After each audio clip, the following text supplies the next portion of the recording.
Welcome to TrustTalk. In this episode, we turn our attention to something we often take for granted: tap water. Manny Teodoro, co-author of the book The Profits of Distrust, discusses how trust in water systems reflects deeper societal challenges. We explore the Flint Water Crisis, the rise of bottled water, and how distrust disproportionately affects lower-income communities and people of color, who often turn to bottled water as a perceived safer option. Join us as we uncover the social and economic factors shaping trust in this essential resource and what it takes to rebuild confidence. Your host today, Severin DeWitt. Manny, welcome to TrustTalk. Today's subject is water, more precisely tap water. Now I can see the faces from our listeners and say, hey, what has tap water to do with trust?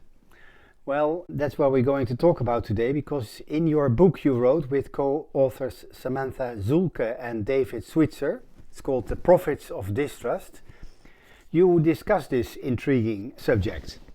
Can you share why trust plays such a pivotal role in how people engage with something as fundamental as drinking water? Certainly. It might seem counterintuitive at first, and that's not where we started when we started this project. Drinking water is different from just about anything else in the world. Water is, in some ways, the most intimate relationship between the state and its people, because it's a government service, or at least a government-regulated service, that people take into their bodies. It's a product that the government provides that we ingest. We cook with it, we put our children in it, we immerse ourselves in it. It's a very different kind of thing. And when you drink tap water, you're turning on that tap, water is coming out, and you're putting it in your body. That is a profound act of trust. The water comes from a place that we don't see. So it's an act of trust. It's an act of faith in the whole suite of institutions that put the water into the pipe, through that pipe, into your house, into your body, into your food, into your shower or your bath. That's an act of trust in that whole set of institutions and all the people who contribute to it. It's almost so fundamental. The fact that we have the luxury of not thinking about it tells us something about our faith in that set of institutions that provide the water.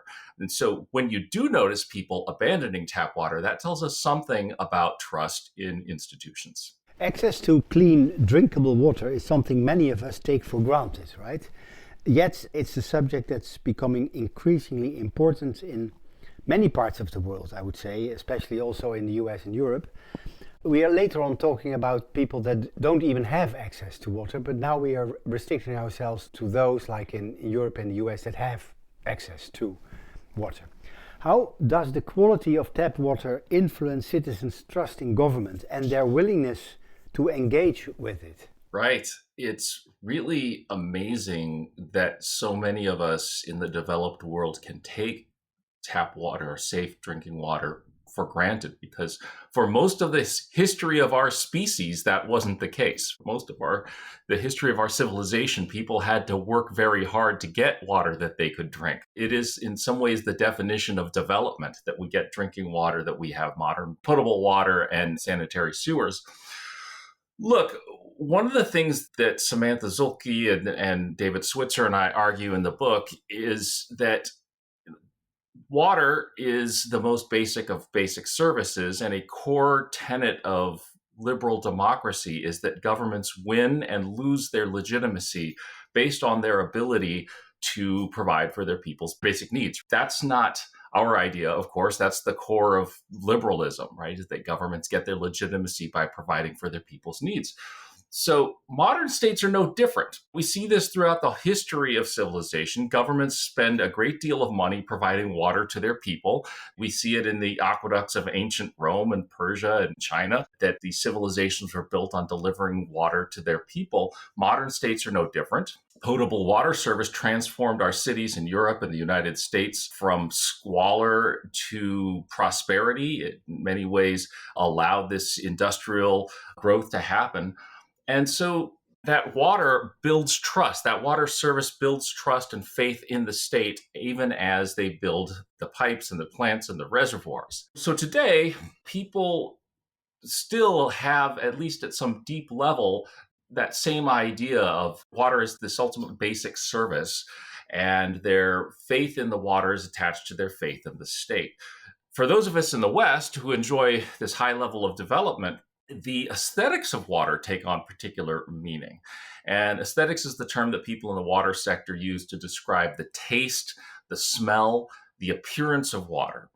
There are many times in which water that comes from the tap is perfectly safe to drink from a health standpoint, but might smell strange. It might taste a little bit wrong.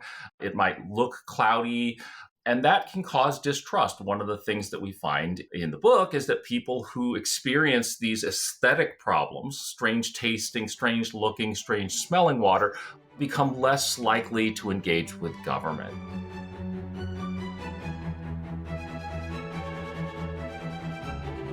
In your book, you describe a vicious cycle of distrust, where poor public services, like the sort of things that you just mentioned, lead citizens to look for private alternatives, which in turn undermines government accountability.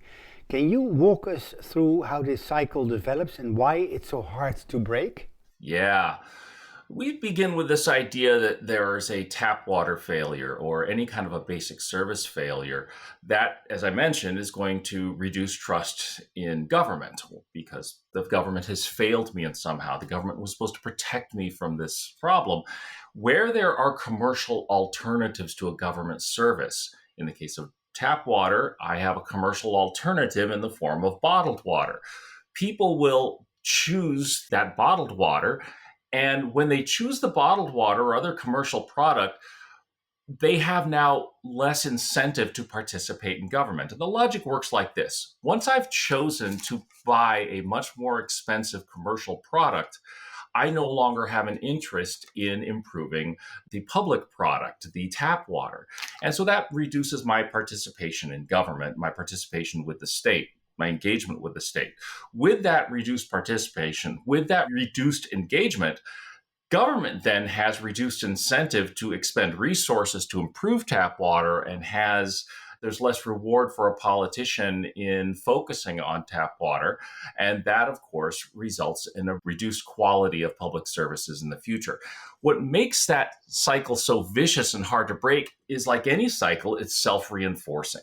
As people experience more failure, they lose more trust, they engage less with government and return to the private product more. And that again causes less incentive for government to respond productively, and the cycle just gets locked in. So it's very difficult to break once you're locked into that. The phrase profits of distrust is powerful. How do commercial firms, especially bottled water companies, exploit this cycle of distrust? What strategies do they use to position themselves as a more reliable party than the public utilities? In order to convince people to buy a product that costs so much more, commercial water sellers have to make people believe that their product is better than what flows from the tap. It has to be qualitatively better or perceived as qualitatively better. So commercial water sellers, bottled water firms, try to make that case. Sometimes they do it subtly, other times it's very overt. In the United States, we looked at regulatory filings that show that commercial water firms perceive tap water as their competitor, and that reduced trust in public tap water is a commercial growth opportunity for them. So fear of tap water contamination is very much part of the growth strategy for many of these commercial firms, and they will play up on the safety dimension or the perceived safety dimension of their product when they're trying to grow.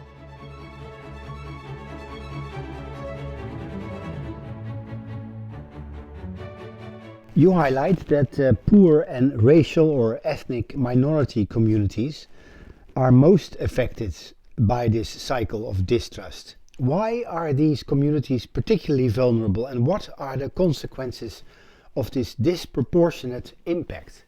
Well, populations that have historically been marginalized politically are already distrustful of institutions. We know that from a whole bunch of prior research in sociology and political science.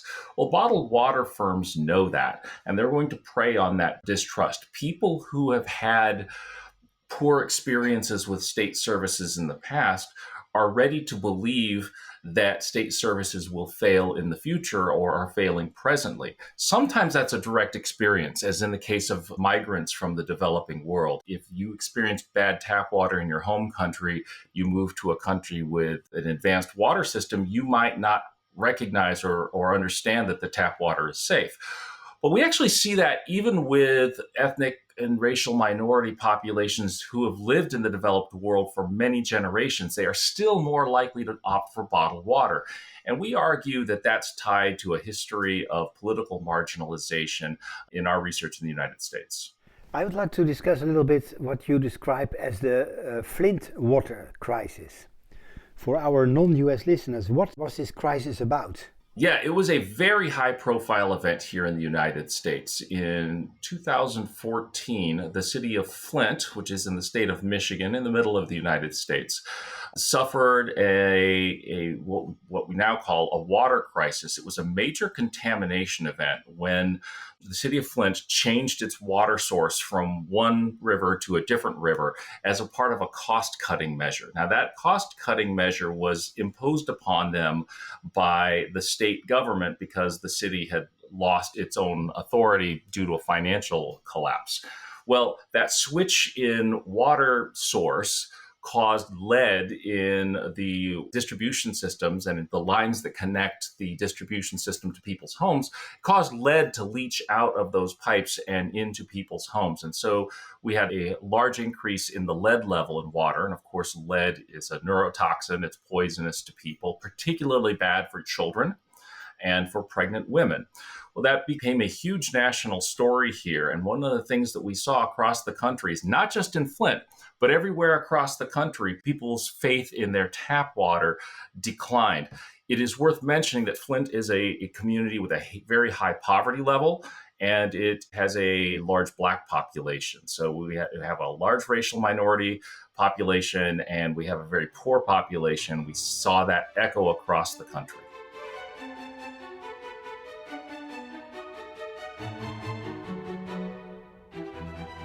You argue that when people lose faith in public systems, they often exit instead of raising their voices. How can we encourage more citizens to engage and demand accountability rather than turning to commercial solutions?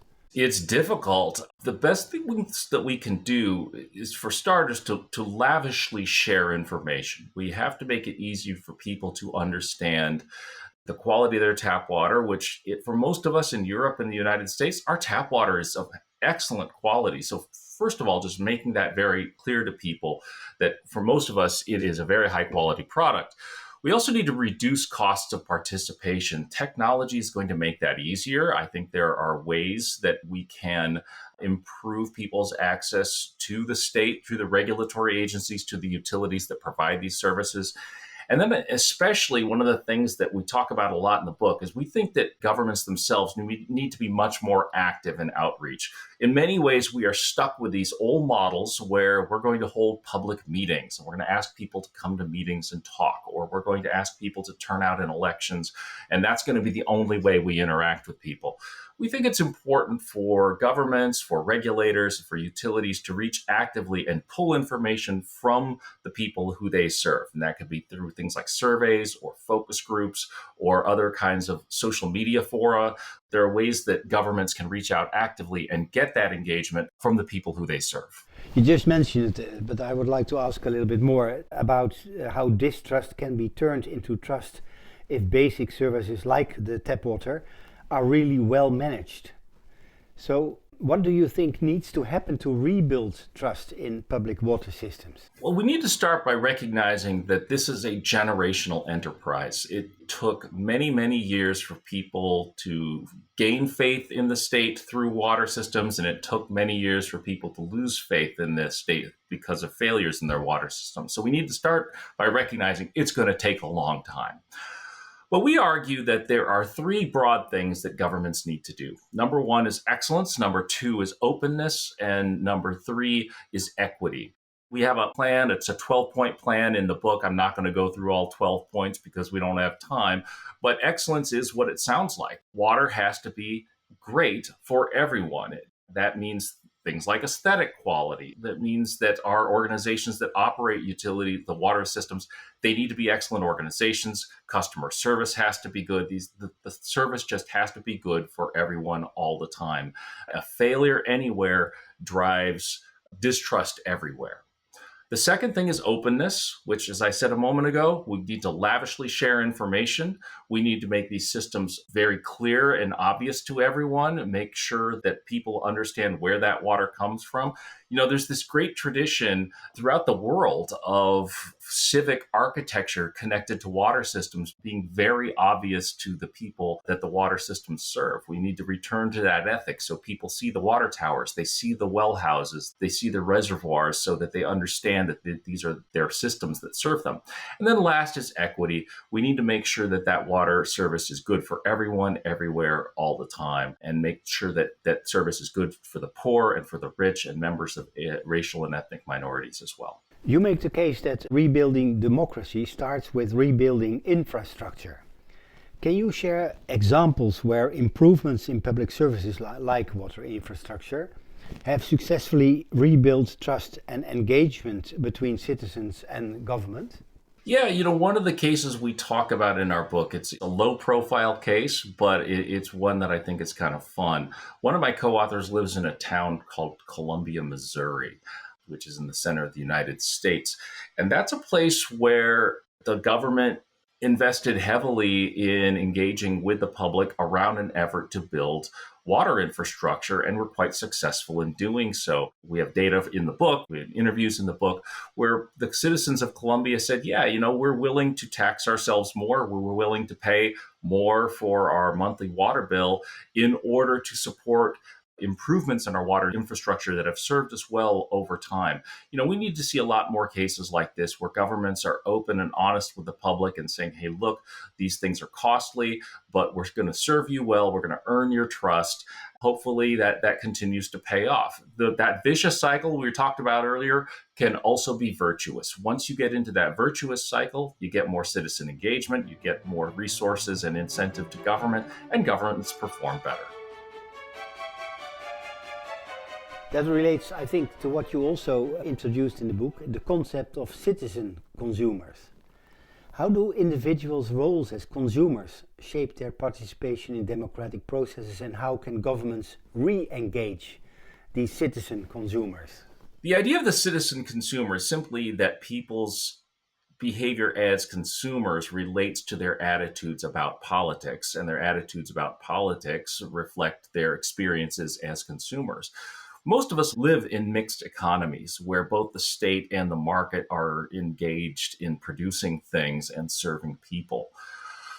When the public product, when the collective product performs well, people reflect that in their consumer behavior, and they reflect that in their political attitudes. That's the idea of the citizen consumer, is simply a reflection of the fact that most of us live in mixed economies that way. Let's return to the market. The bottled water industry is not only expensive for consumers, but also environmentally destructive.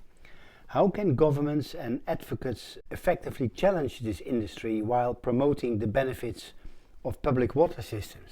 I'm glad you brought this up. The environmental impact of bottled water was not the main focus of our book, but it's so important that people recognize just how environmentally destructive bottled water is. I think we can start right there. It's simply by making people aware of how environmentally destructive it is. It is so wasteful, it is so costly. It's also very resource intensive. So we think about the carbon footprint, the greenhouse gas footprint of bottled water. It's enormous relative to tap water. So we can start with simple awareness. One of the ideas that gets floated sometimes is the idea of taxing bottled water to try to make it more costly so that people use less of it. Now, in general, I think taxes are a good way to influence people's behavior. My co-authors and I are reluctant to push for taxes on bottled water simply because their impact right now would be so regressive. Even though bottled water is very expensive, it's, at least in the United States, it's mainly consumed by the poor. So it's this paradox where our lowest income people spend the most money on this very expensive product. The distributional impact of a high tax on, or any tax at all, on bottled water would be pretty ugly. And so we think it's more important to win people's trust with a high quality public product rather than, at least at this stage, imposing a tax to try to reduce consumption of bottled water. Given the challenges outlined in your book, are you optimistic about the future of public water systems in the US? What gives you hope that we can rebuild trust in these essential public services? You know, I'm an optimistic guy by nature. Take that for what it's worth. But listen, I study public policy and consumer and citizen behavior. I'm a public policy researcher. Health researchers are not paid to declare that diseases are incurable and that man is mortal, therefore we should give up, right? If we are public policy researchers, our goal should be to improve public services and to safeguard democracy. I think that, as I said earlier, the main thing that we need to recognize is this is a long-term challenge.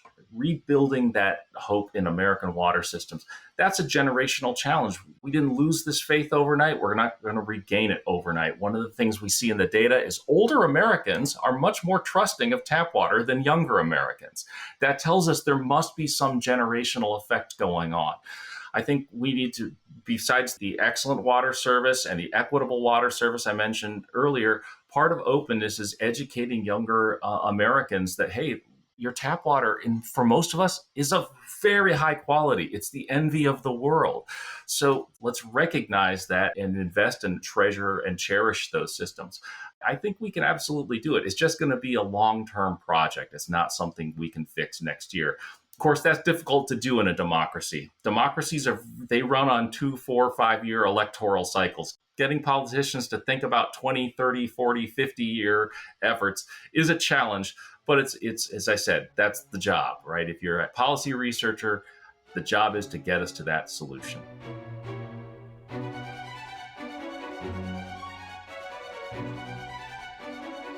We started our conversation, Manny, with saying, what has water to do with trust? I hope with this interview and the insights you gave that our listeners realize how important the relationship between trust and governmental services, in this case the provision of potable water, is, and how that interacts.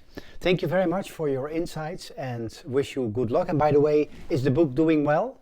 You know, as academic texts go, it's doing very well. I'm not going to get rich on the royalties from this book, but it's helping shape public conversations. And for that, we're grateful. Well, you certainly helped us by discussing this subject for the TrustTalk podcast. Thank you very much, Manny, and wish you all the best. Thanks so much, Severin.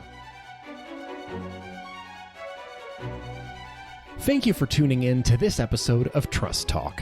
We hope today's conversation inspired new insights into the transformative power of trust. At Trust Talk, we're committed to exploring trust's role in shaping a better world, one story at a time. If our mission resonates with you, we invite you to support us. Your donation, no matter the size, helps us continue these meaningful conversations. Visit us at trusttalk.co/donate to contribute and be part of this journey. Thank you for listening and being part of the Trust Talk community. We can't wait to have you join us again for the next episode.